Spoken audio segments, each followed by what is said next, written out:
सर्वेभ्यो नमो नमः। आज की इस कक्षा में आप सभी का हार्दिक अभिनंदन एवं स्वागत है। आज की इस कक्षा में जो विषय रहने वाला है वो है संधिः।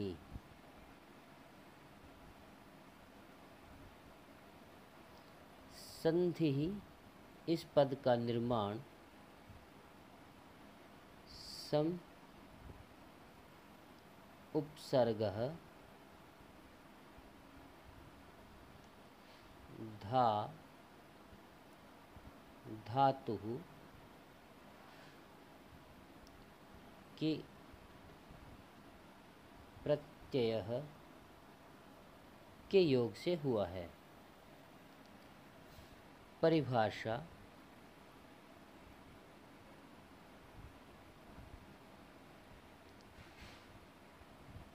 अत्यधिक समीपता के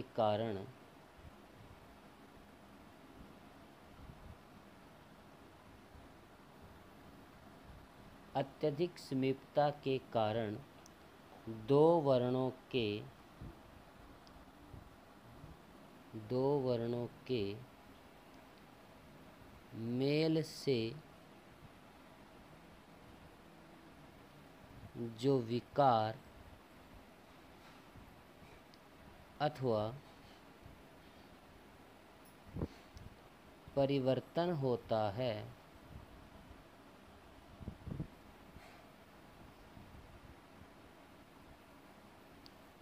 उसे संधि कहते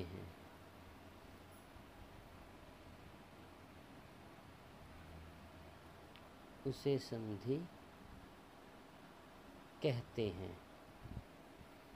जैसे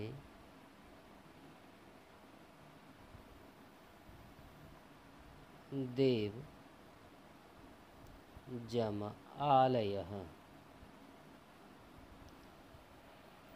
यदि यहाँ वर्णों का विच्छेद करके समझने का प्रयास किया जाए तो यह परिवर्तन इस प्रकार होगा। द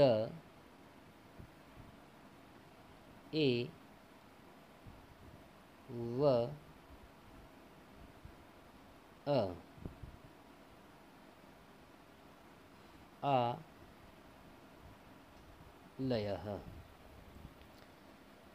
यहाँ पर यह समझने का प्रयास करना है कि इस पूर्व पद में अंतिम जो वर्ण है वह अ है, जो कि एक स्वर है। यहाँ उत्तर पद में जो आरंभिक वर्ण है वो आ है, जो कि एक स्वर है। अतः इन दोनों के अत्यधिक समीप होने से जब इनका मेल होगा तो उससे जो विकार उत्पन्न होता है उसे संधि कहते हैं। जैसे इस अ और इस आ के स्थान पर संधि के नियम अनुसार, जिसकी चर्चा संधि के भेदों के अंतर्गत होगी, आ का निर्माण होता है। अतः इन दोनों पदों को मिलाकर देवालयः इस पद का निर्माण होगा। संधि के भेद।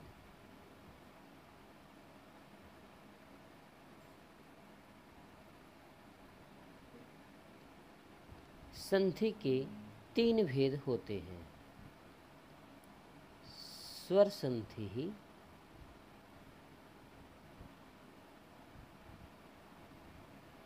व्यंजन संधि,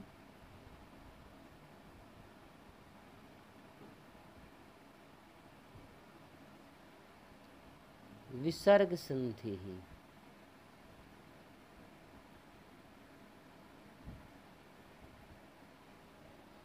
सर्वप्रथम स्वर संधि का उल्लेख करते हैं। स्वर संधि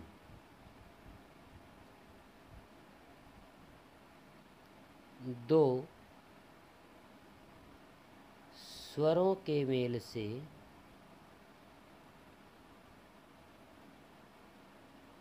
जो विकार उत्पन्न होता है, जो विकार अथवा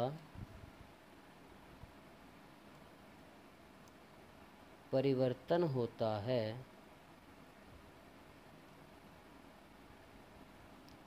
उसे स्वर संधि कहते हैं।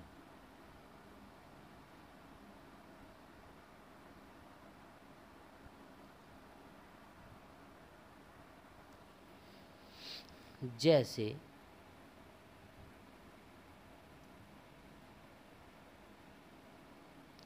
विद्या जम आलयः, विद्यालयः।